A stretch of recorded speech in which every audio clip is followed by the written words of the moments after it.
All right, Chris, we're back. I'm coming to you live from an Airbnb in Daly City outside of San Francisco. Or maybe that's still technically San Francisco. I have no idea. And I've actually had a lot of interesting conversations here. I've been telling people that that they should tune into our podcast and experience the provocative moderation that is Justin on on this podcast. And what about you? How are you? Where do you find yourselves these days? Are you still cynical? Yeah, professionally cynical or cynically professional. That served me well working for 40 years in politics.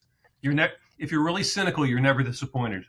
Yeah, so That's true. I had somebody tell me once, if you expect the worst and hope for the best, you'll never be disappointed, and it's been advice that's worked. That's politics, yeah. Well, talk about disappointed. Let's jump right in because is there anyone more disappointed in the country today than Jamaal Bowman in New York? Well, I mean, to be fair, finally he can blame the Jews for something real. Yeah,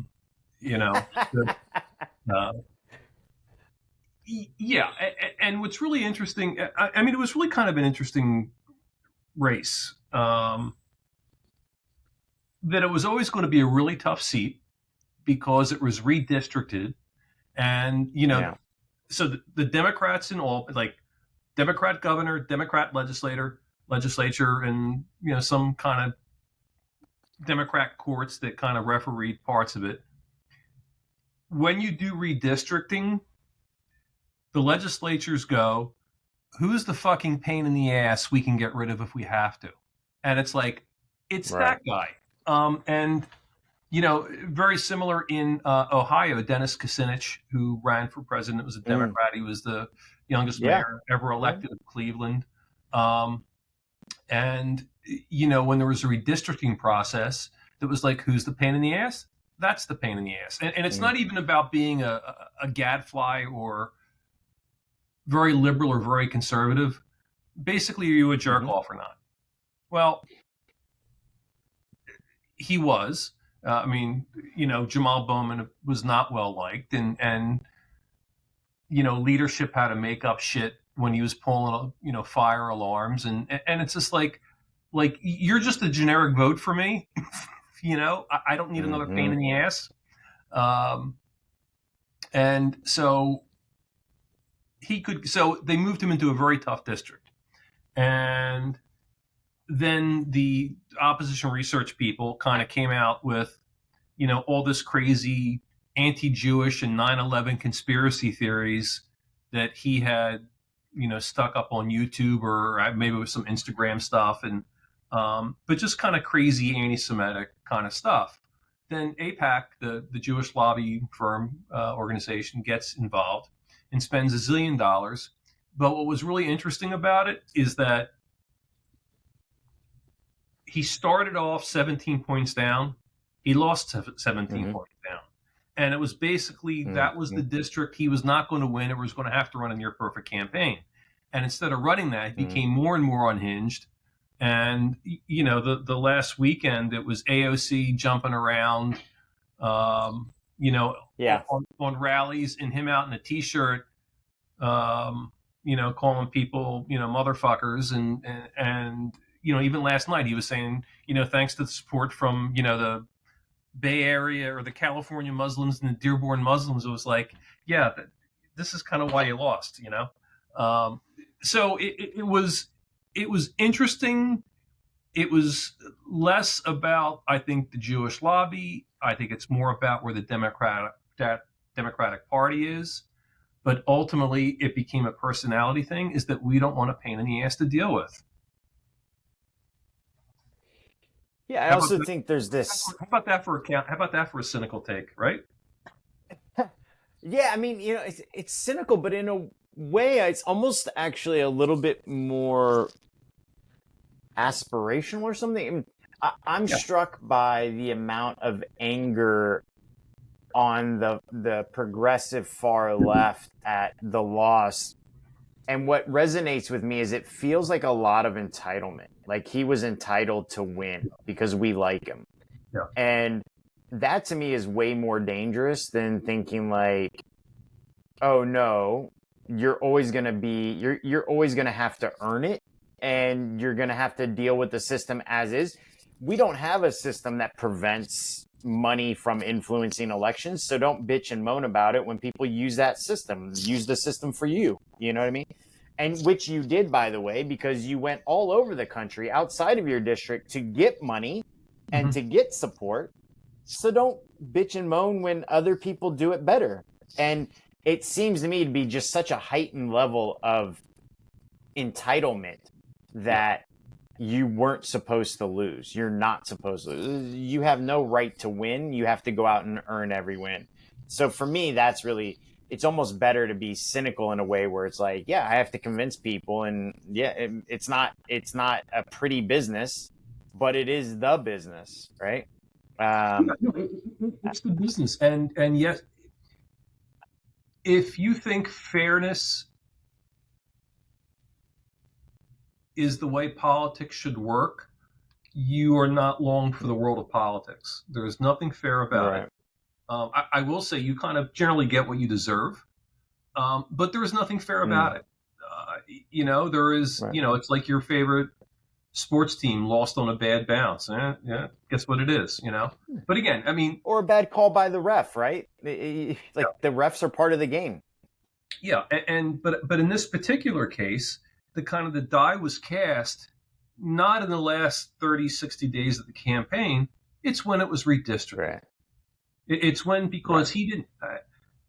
And again, I've never met one of these guys that, like, if you're a congressman, that that would like the schmooze with some state rep in Albany or some committee chairman from Pig's Knuckle, New York, who thinks he's important, and he's the guy whose ass you got to kiss. But he's the guy but that is part of the job. Totally.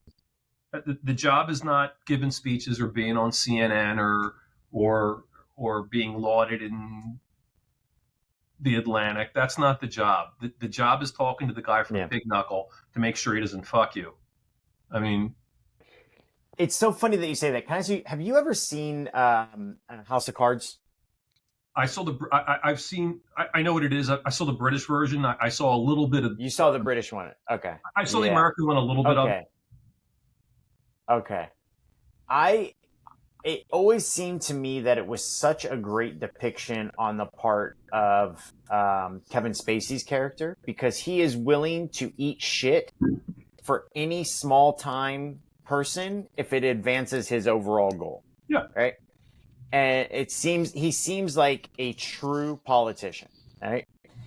And where it seems to me to deviate from reality, and it's where the writers created artistic license based around their own worldview, is they try to make his wife seem like somehow special, and she does not do that as much, actually. What she does is she sticks to principles, and she does things that cause like international issues with Russia and shit like that.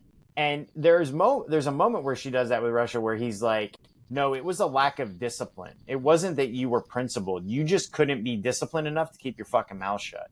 Yeah. And it makes me think of like, we have this idea of the West Wing or something where it's all principles, and it's good to like be a loudmouth about your principles, when really it's about, do you want to get shit done? And if you do, keep your mouth shut, stay disciplined, forget the principles, get the thing done. Do you need somebody to tell you you're right, or do you want to just win? Yeah. So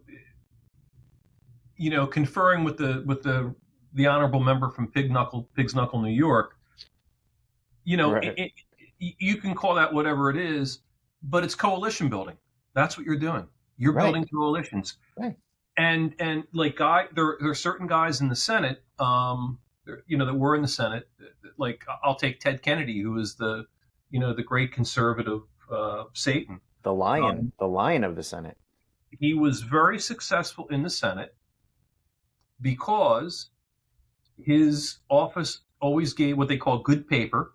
Like basically, if their office had to produce a document, the document would be very fair and nonpartisan, or it would be factually correct, include all the material, and be a useful working document that if you were a conservative, Republican, or you could use.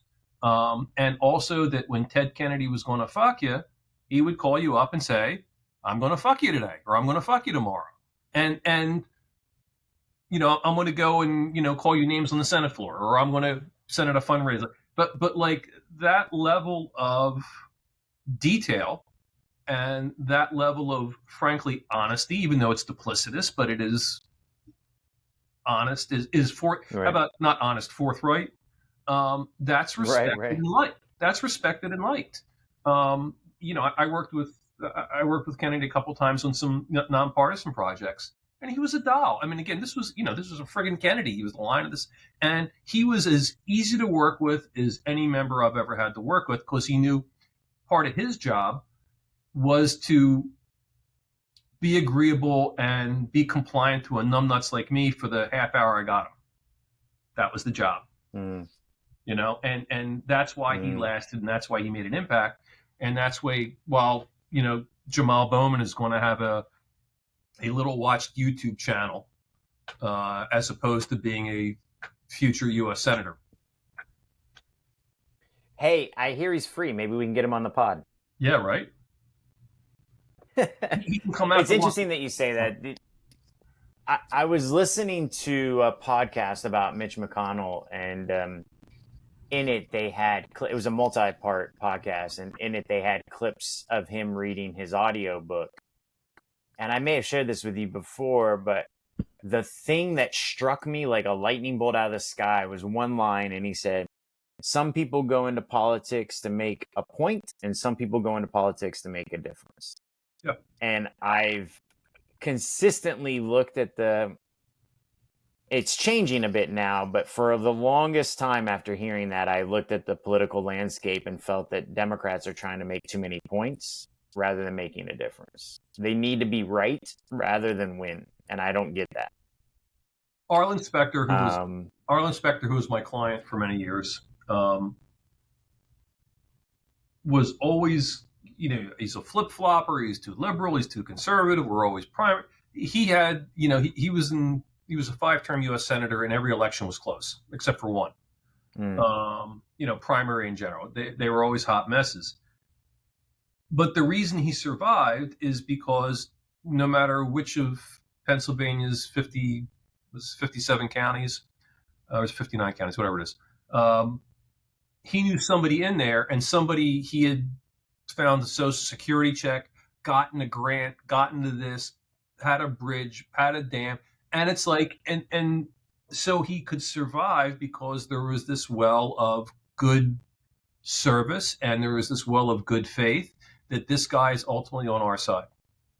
And again, that's making a difference because, it's fun to give speeches. I mean, all these guys love to give speeches, and the crowd, but like slipping in a 400-page bill, 3 lines that is going to get, the electrode plant in your small district a tax break so they can build a rail hub. That's legislating, and that's what, the other part's just fun.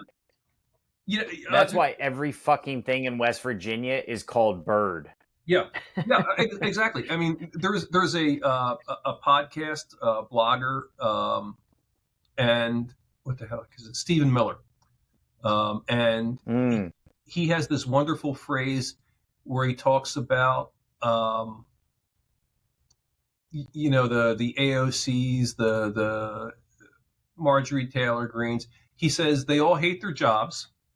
They want to be celebrities. They don't want to be members of Congress. And he calls them the theater kids. And the theater kids is a perfect, because it's more performative, than anything. And again, you can be both. I mean, I get that it's fun being the theater kid. But if that's all you are, I mean, Ron Wyden, another guy in Oregon, super liberal, but like he does nitty gritty stuff, and his voting record is, House and Senate, his voting record is probably 99% conforms with Jamaal Bowman's. But the difference is Wyden is a hard worker who everybody likes, and Bowman isn't, and is pulling fire alarms and causing shit for people that doesn't need to happen. Right. It's interesting. Let's look at the other theater kid in New York, man. AOC absolutely fucking crushed her. I mean, I think at this point, I think the party needs to recognize that, some members of that squad, probably most of the members of the squad are going to go away at some point. I don't think she is. I think she's too entrenched in the narrative of the modern Democratic Party. They just need to work with her.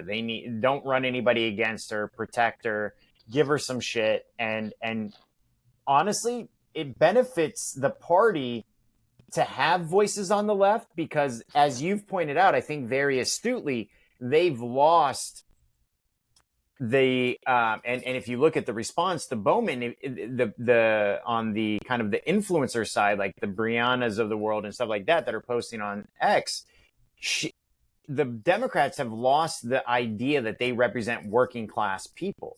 We've talked about it, right? They actually are now the corporate party. So to be able to prop up an AOC and give her a little bit of what she wants while also letting her be a mouthpiece for the working side of it, the kind of like socialist Democrat side of it, I think it helps them. So I think they just need to, adopt her as one of their own. The other thing that she is undeniably is she's a rock star. She lights up a room. She lights up a camera. She lights up. And it is that that is something that, I mean, if she said, I'm going to transition, I'm going to move to Hollywood and because I'm starring in a drama about, a hospital in Harlem, right. You would go, of course you are. And of course you're going to be good at it. Yeah. I mean, she just has that ability. Yeah. I mean, she's a star, and good luck bottling that, or good luck finding them. She's also more of a star than the one that they want, which is Gavin Newsom. Yeah, she actually has it. He comes across as sleazy. She comes across as kind of like endearing in a way. Even if you don't agree with her, she can say some dumb shit, but you give her a pass on it a lot of times because you're like, oh, I get that, right? Like I like her. I like her energy. Whereas he comes across as a little too put together for me. In every interview I've ever seen him, I feel like he just doesn't play well.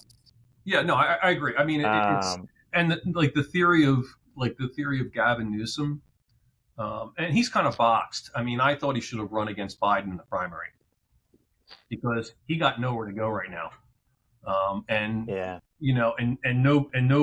Nobody's going to want a out of work governor who won't be able to raise money, who raised taxes from California in crazy land. I mean, but yeah, there is something appealing about her. I mean, obviously they're both very attractive people, but there's something warm and appealing about her, where there's something calculating about him. Exactly right. He reminds me of that like cartoon wolf in the Three Little Pigs fucking cartoon. Yeah, it's great cartoon though, by the way. It's fucking awesome. It is a good cartoon. Yeah. Okay, what about the drama kid on the other side of the aisle, Lauren Boebert? She performed quite well. She was also redistricted. She was in a redistricted seat. She moved. She moved to the 4th, right? Yeah, and she's been a lot quieter since her divorce and being felt up in a theater. And again, this is like kind of the opposite of Bowman. They found a place for her. They moved her there, and I don't know jack shit about her, but my guess is that she's probably pretty easy to deal with. I mean, all her drama has been kind of self-inflicted and personal. So my guess is she's pretty easy to deal with. She's got family drama and shit. Yeah. So. But she has enough friends so that not only did they protect her, but they made sure nobody ran against her. And also, I would say to her credit, kind of compared to what you were saying about Jamaal Bowman, I don't know if you saw the debate, but it did come up about the the Beetlejuice incident where she was on a date or whatever she was on and vaping and everything else, and she was willing to eat some shit on it. She kind of stood up for herself as well. She was like, well, that part isn't true. I don't know where you got that. She was like, but I've apologized and blah, blah, blah. So she was willing to eat crow when needed. Yeah. And it was a little bit opposite, right? Which I think it shows a lot about her. She didn't actually hit our line though, by the way. Our line on her was 50.26%. And she's at right now. She's at 43% with 94 in. It's underperforming. So, but yeah, she underperformed. Yeah, way. That's a tough loss for me. I've been on a roll. But like voters are okay with less than perfect people. They're not okay with assholes. And apologizing goes a long way. I mean, for sure. And apologizing, but also not being too like demeaning of yourself, because I think you have to stand your ground a bit and be like, I've apologized. It was a bad judgment. A lot of things are going on, but that part of it, that's not true or something, right? Yeah. Like I think she did a really good job of walking that line of being firm and saying that was quite a while ago. I've apologized. I still, I wish it hadn't happened, whatever. Yeah. But those are kind of the three, for me, I felt like those were the three key races to watch from last night, because it seemed a bit indicative of how redistricting would affect the fringes of both parties to a degree. Yeah. I don't know about you. Did you see anything last night, any districts that were interesting as tea leaves or things that you didn't expect? No, not really. I mean, it all kind of went according to plan, and it looks like, again, one of the problems I think with American politics is that when I first started out doing races in the early 80s, there were probably 60 races in the country that could be categorized as swing districts. And so the primaries are really important, because if you nominated an ideological kook, you were going to lose the general. And as a result, you got generally likable, moderate candidates, congressmen. Now that number, because of redistricting, because of partisan intensity, because of changing demographics, that number is roughly about 20 right now. So literally you've lost 2/3 of the swing states. And, and so there is no downside to be an asshole if you are the right person, or not get along, or be ideologically inflexible. And, because Marjorie, let's pick on Marjorie Taylor Greene. She's a prime example. That district is going to be safe.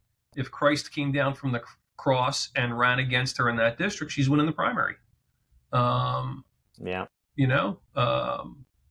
Feed the poor, that's socialism. That's so that's like, and that's bad. And there are more and more of those seats. And again, it's not just redistricting, that's part of it. But it's really kind of the partisanizing and how things have kind of tightened up.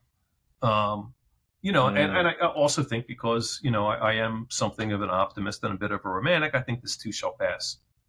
I think the state of Georgia, how about this? The state of Georgia used to have, cracker Klan, neo-Klan members as their U.S. senators.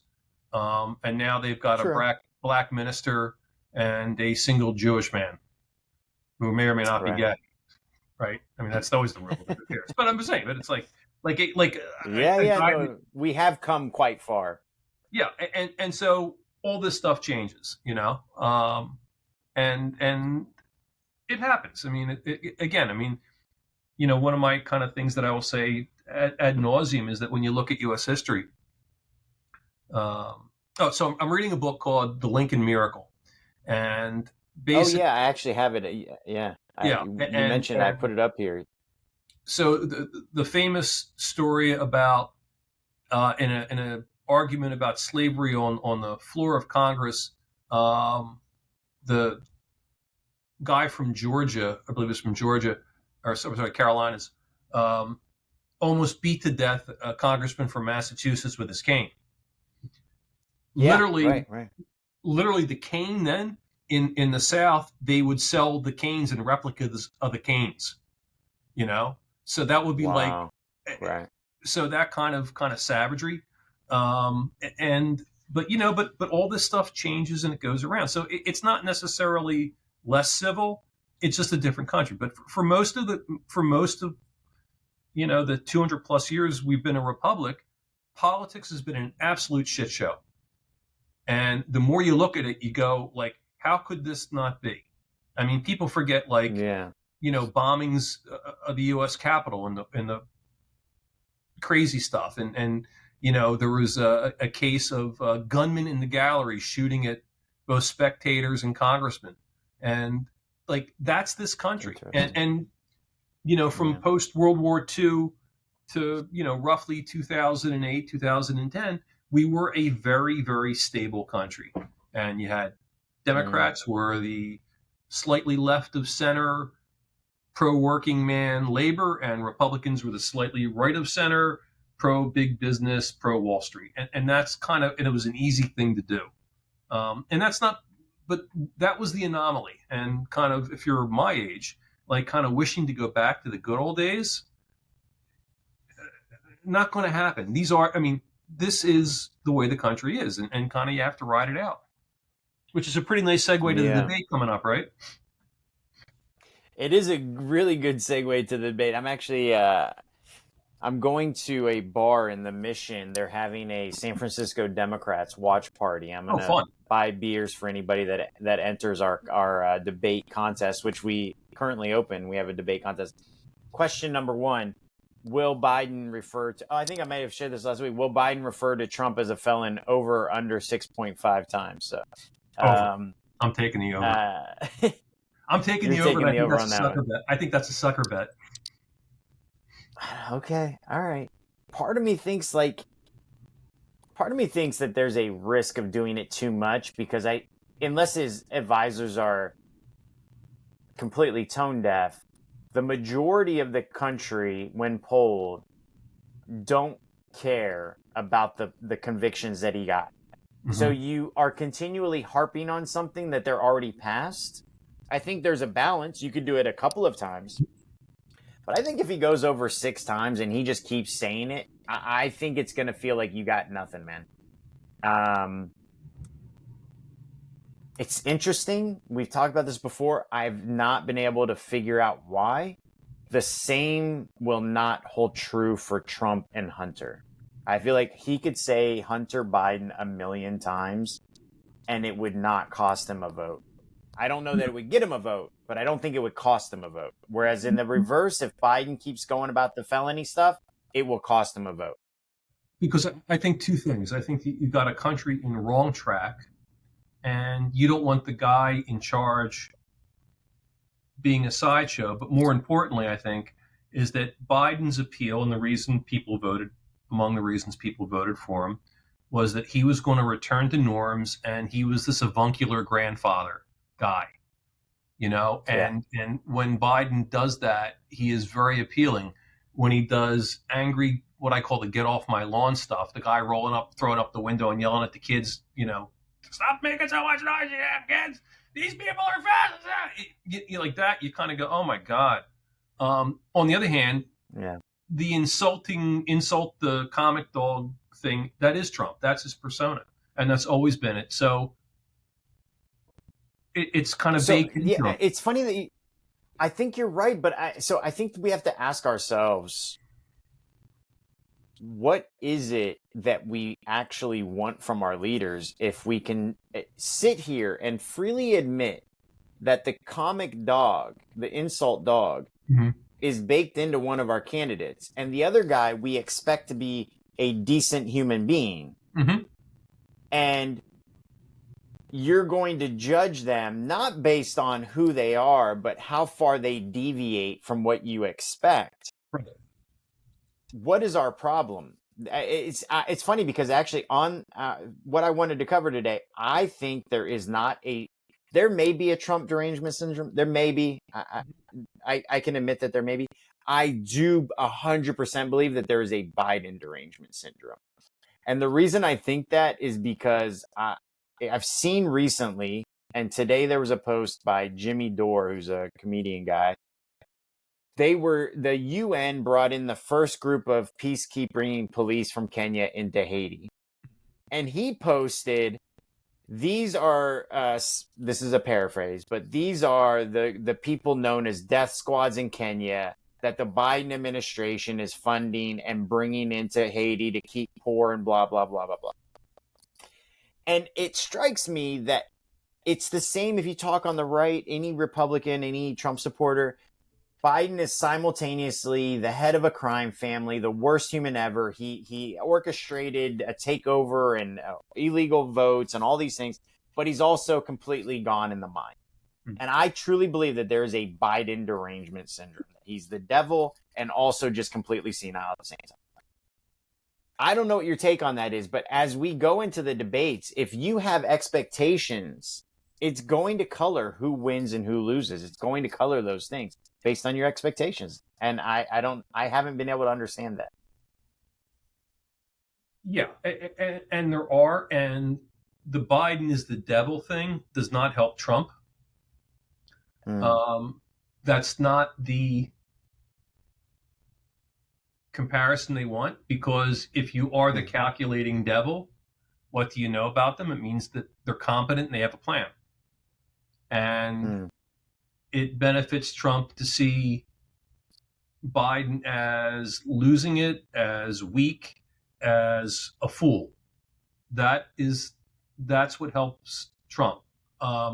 What's interesting, and I kind of had this kind of insight the other day, and I think I don't know if I shared it or not.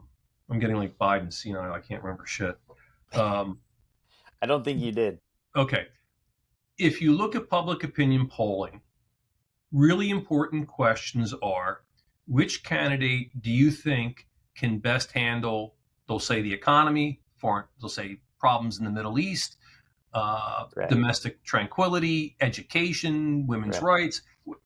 And those are really important questions, because it, like what we do in my business is that question will inform you about who's actually ahead in the race. Because if you ask somebody what's the most important issue and they say abortion, and you say what's the most important, who's best qualified to protect abortion rights, and you say Joe Biden, we know you're voting for Joe Biden. Right. Or it will indicate you are probably voting for Joe Biden. So if you take something that's a little more open to interpretation or a little more amorphic, like let's say the Middle East, and you say who's best to bring peace in the Middle East, and if it is Trump and you are a Jewish voter, chances are you have a greater likelihood of voting for Trump. So if you look at the things where Trump is really doing well on the economy, on foreign policy, and on kind of general leadership, who's the best leader, Trump leads all those. Whether he should or not is not the point. That's what people think. What each of those three things are, though, is a certain amount of energy, because we think they are hard jobs. The economy is a hard job. Making peace or making war is a hard job. Being a leader is a hard job. It's not an ideological position. It is an activist position. And so as a result, the bigger, stronger Trump versus the kind of old guy that shuffles along and kind of looks lost half the time, Biden, I want the guy that's active. And so Biden's age is directly affecting, this is my insight, the Biden's age is directly affecting his performance in key issues, in like immigration, like the economy, like that, because you need to be robust, you need to be activist, and it's not an ideological position like the environment or like abortion, or that are more passive issues traditionally. And so I think that's I think that's right. I think honestly, everything in this race so far has come down to Biden is old, Yeah.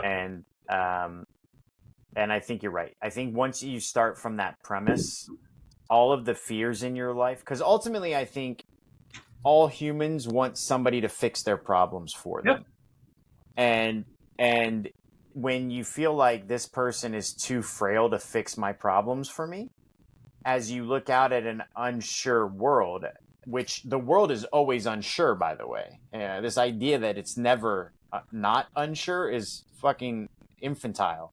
But if you do start from that premise and you look at like, who do I believe is actually going to fix the world for me?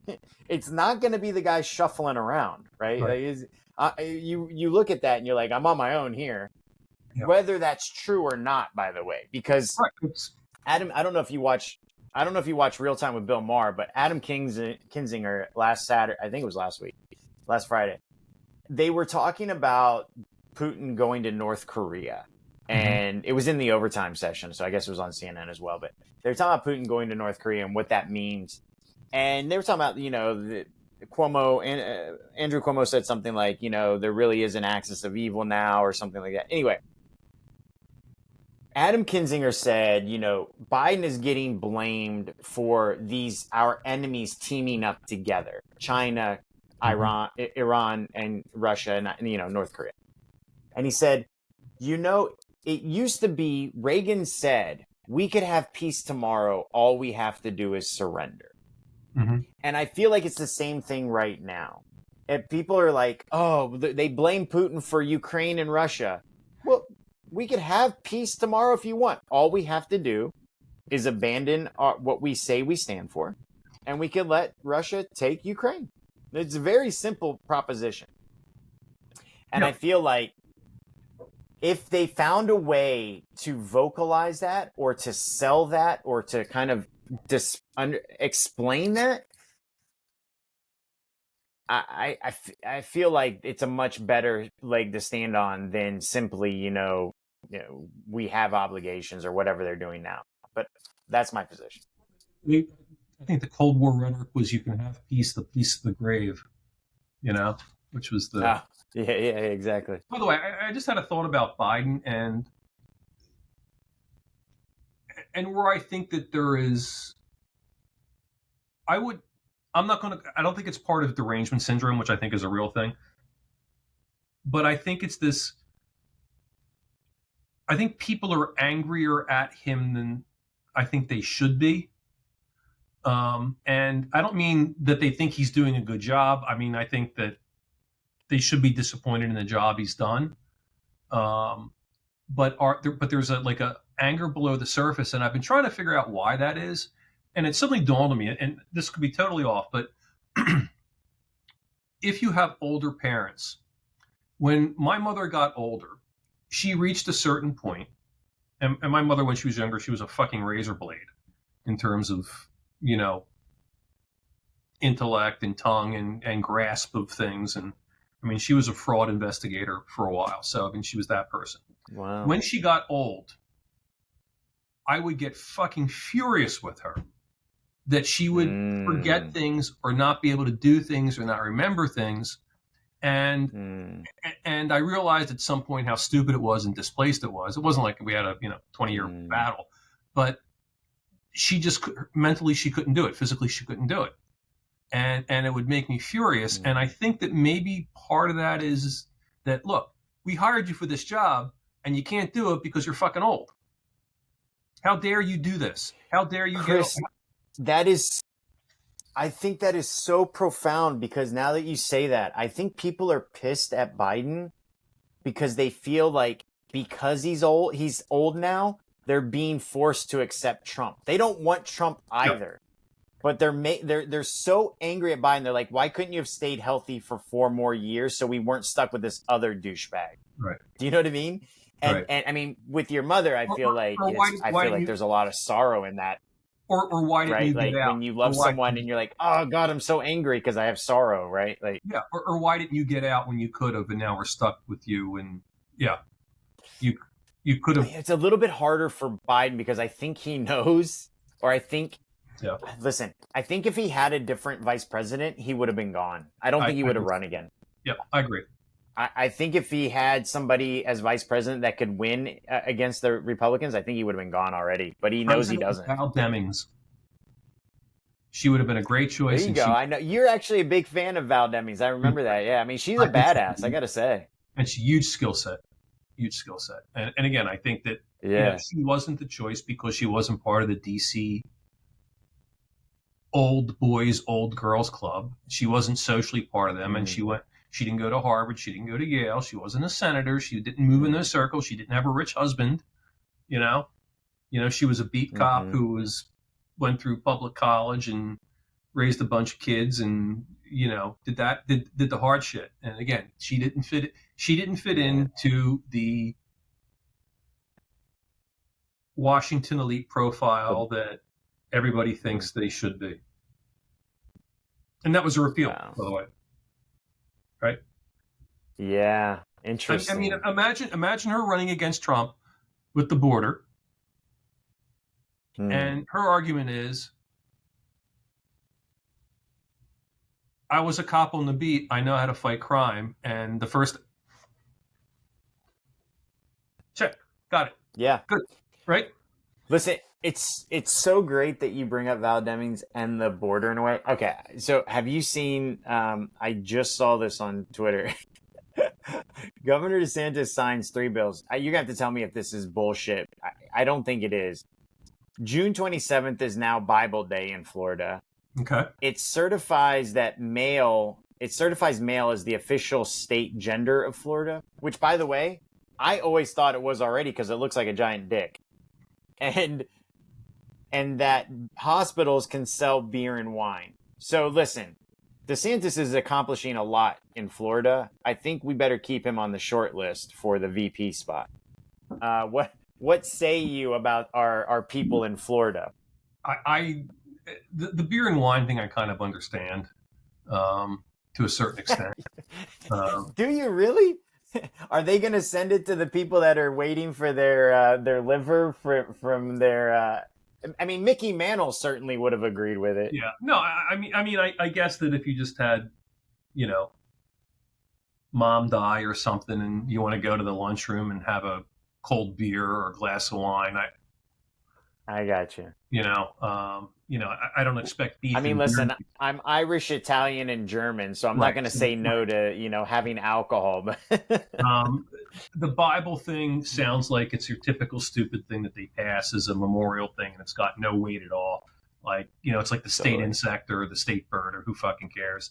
The other one, the male thing, I'd have to look at that because that seems like that's an easy no. Right, the official gender, or maybe it's their 2 genders or something. I don't know. It's like, I mean, it's no longer La Florida; it's now El Florida. El Florida. So, and then you also brought up the border, right? Val Demings. Did you see that in the most recent? I guess border crossings are down 40% since the new Biden policies. Yeah. I think that in a way hurts him because Republicans can say, see, we told you we didn't need to pass a bill. You just needed to do the shit that Trump was already doing. Yeah. But it may also help him in a bit, which says, again, like we said before, it's going to be a bit repetitive if anybody's seen us before, but, owning a mistake and saying, like you said, I listened to you. It was a bad choice. I didn't, I've learned, right? Yeah, and I think that there is something Biden at this age won't do that. I think that he will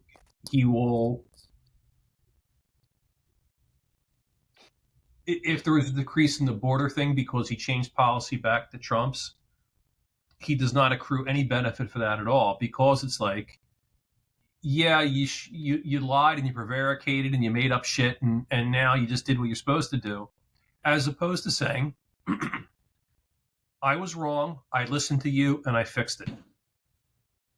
Right. Telling voters that they're smart. Nobody's ever lost a vote by telling voters they were smart or telling voters they were right. and that's an easy thing, I mean, for sure. but it is.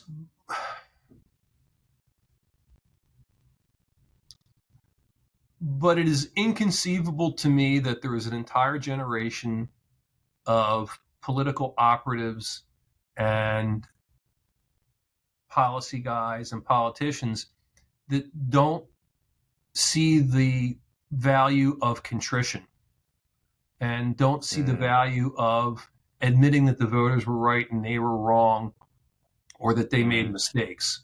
And you have to be careful how you do it. It's like you can't be Neil Goldschmidt, who just died. We talked about him, the rapist Neil Goldschmidt. You can't say, "Yeah, I'm really sorry, I was raping that 14-year-old. I made a mistake." I mean, forget that. Right. Right. But I've listened to you and I realized that raping a 12-year-old was not the right thing to do. Probably not the best thought I had, right? But I mean, that's obviously, I mean, it's fucking chillingly grim. But they've lost the power of that, and they lost the power of that narrative. And any hero story that you would read in literature, that like the journey of the hero goes through the valley of despair, and people love that. I mean, people love comeback stories.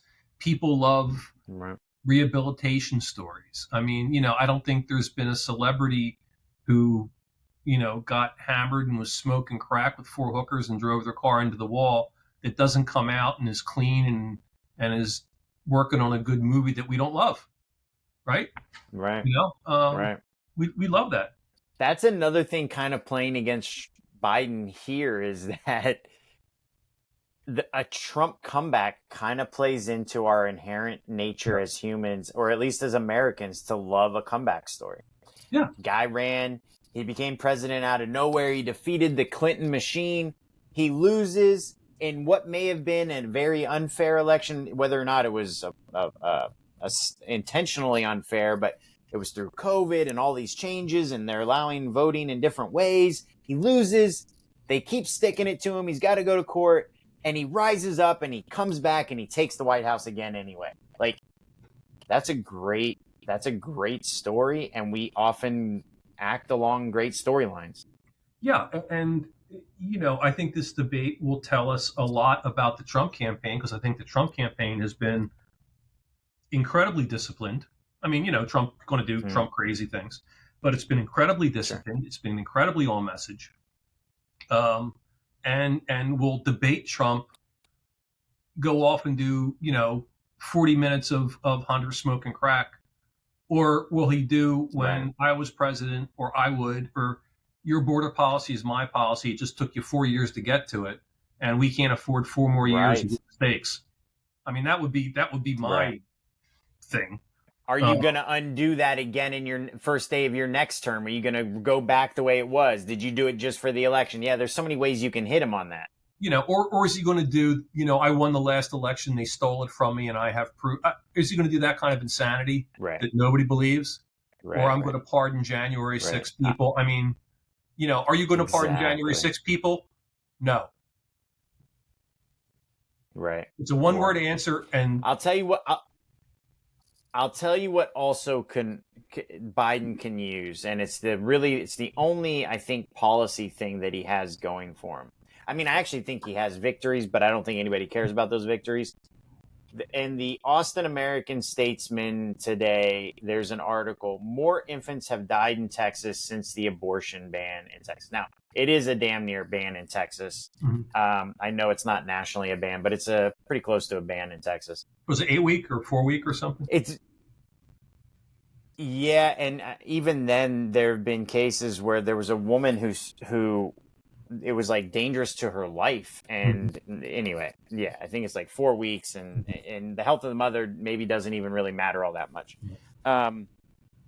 But I think, if I was on the campaign and I saw this, I think you can make an argument beyond abortion now. Mm-hmm. And you can say a true pro-life position is one where infants aren't dying because they're being being born with these conditions that otherwise a mother might have terminated their pregnancy.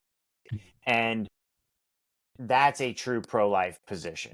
And if you hammer that, I mean, I don't think Greg Abbott gives a shit. I don't, I think he's safe in Texas, but nationally, I think Trump, he's taken credit for the justices. He's taken enough credit for where we stand in the abortion thing.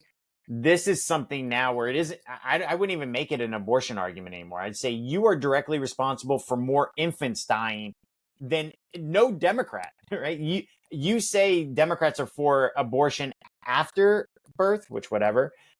In fact, your policies have led to infants dying. You know what I mean? I'd make it a Ted Cruz problem. Ooh, I'd make it a Ted Cruz problem. Oh yeah, for sure. This is a Colin Allred ad all over it. Yeah, and it'll be interesting to see if it'll be interested to see if Democrats finally know how to run a decent campaign in Texas, because I don't know, they've raised and spent it's some crazy amount. It's like $600 million in like the last 4 elections, and they for statewide, and they haven't gotten shit out of it because Beto decided he didn't believe in consultants because he was smarter, and then whatever her name was, Abortion Barbie, decided that she would actually get on the wrong side of the abortion argument in Texas, which it takes some doing. And I forget what the other guy was, but it was just like, but a smart campaign could really take out Ted Cruz. I mean, I look at his numbers and I go, oh boy. Yeah. Somebody told me recently that he is incredibly charming in person. Yeah, I've heard that. I mean, I can't remember who. 101. He's really? Yeah. You ever hear the quote from what's his face, the Senator Al Franken? He said, I like Ted Cruz more than most people like Ted Cruz, and I hate Ted Cruz. That's pretty funny. And so when I heard that he's incredibly charming in person, I thought, really? I thought nobody liked Ted Cruz. Like, I mean, there are things where who was the old Speaker of the House that used to smoke cigarettes with from Ohio with Obama? John Boehner. Yeah. He came right out and just said he hated Ted Cruz, and he was he said it. Yeah. How charming can this guy be if everybody who works with him in person hates him? Yeah, I mean, saying he's more charming in person than he comes across is not necessarily Here's how much I don't believe that, by the way. There is a great video of him on the campaign trail, and he's trying to kiss his daughter in the arms, I think, of his wife, and she turns away from him. That's how fucking charming Ted Cruz is. Yeah. All right, last thing I'd add is... Yeah, sorry. No, go ahead. No, I was just going to say, Trump derangement syndrome, these things that are happening...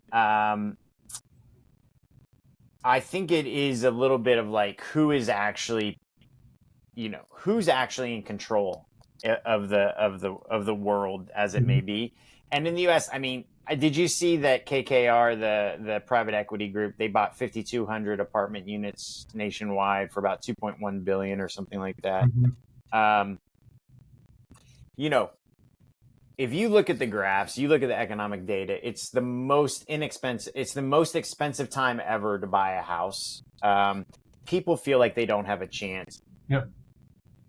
We've said it before. I am almost certain, but I really think that a renewed Union Joe, like almost almost like a trust busting Joe Biden. Even just the mere talk and threat, or we talked before of I am going to break up these laws that have allowed private equity to eat the United States and do what they do. I think there's still an opportunity for him, but I think he's playing the wrong game.